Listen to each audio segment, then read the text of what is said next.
জীবনের প্রতিটি মুহূর্তের সঠিক ব্যবহার করো, কারণ সময় ফেরত আসে না। জীবন একটাই, তাই এর প্রতিটি মুহূর্ত উপভোগ করো। অধ্যবসায় ছাড়া সাফল্য আসবে না, তবে একদিন সফলতা তোমারই হবে।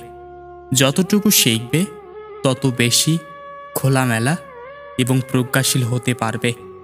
জীবনের সবচেয়ে বড় শিক্ষা হলো কখনো হাল ছেড়ো না। নিজের কাছে সম্মানজনকভাবে কাজ করতে শেখো। যদি তোমার হাতে সময় থাকে, তবে সেই সময় সঠিকভাবে ব্যবহার করো।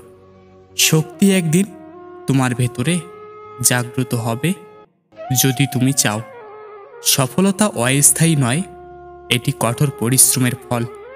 নিজেকে জানো, নিজের শক্তি জানো, তারপর নিজের পথে এগিয়ে যাও।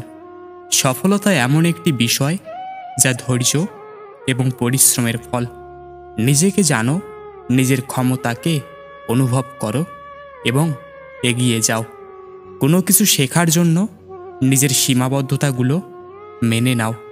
নিজের শক্তি এবং দুর্বলতাকে জানলে পরবর্তী পদক্ষেপ সহজ হয়ে যাবে।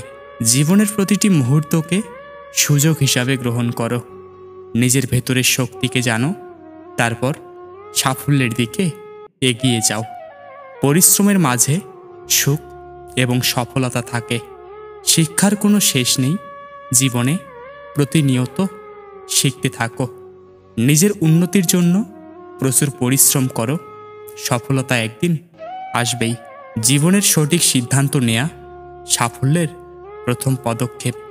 এটা জানো, তোমার পরিশ্রম একদিন স্বীকৃতি পাবে। যদি তুমি শান্তভাবে পরিশ্রম করতে পারো, তাহলে সফলতা একদিন তোমারই হবে।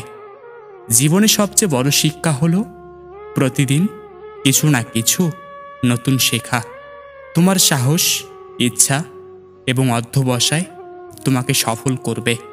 প্রত্যেক দিন নিজের উন্নতির জন্য কিছু একটা করতে থাকো। বাধা আসবে, তবে তুমি যদি দৃঢ় বিশ্বাসে থাকো, সফলতা আসবেই। অধ্যবসায় একদিন সফলতার দরজা খুলে দেয়। সফলতা ধীরে ধীরে আসে, কিন্তু একবার আসলে স্থায়ী হয়। নিজের ভুল থেকে শিক্ষা নাও এবং প্রতিটি ভুলকে শিক্ষার সুযোগ হিসাবে গ্রহণ করো। জীবন সোজা হতে পারে যদি তুমি সঠিক পথে চলতে পারো। জীবনের সঠিক পথ খুঁজে বের করো, তারপর সেই পথেই হাঁটতে থাকো। কোনো কিছু করতে গেলে প্রথমে নিজের আত্মবিশ্বাস তৈরি করো। তুমি যদি চেষ্টা না করো, তাহলে কখনোই সফল হবে না। নিজের দক্ষতা নিয়ে কাজ করলে সফলতা তোমারই হবে। জীবন কখনো থেমে থাকে না, তাই তুমি থেমো না। তুমি যদি সত্যিকারভাবে কিছু করতে চাও, তা কখনোই অসম্ভব নয়। নিজের জন্য একটি লক্ষ্য স্থির করো এবং তা পূরণের জন্য পরিশ্রম করো।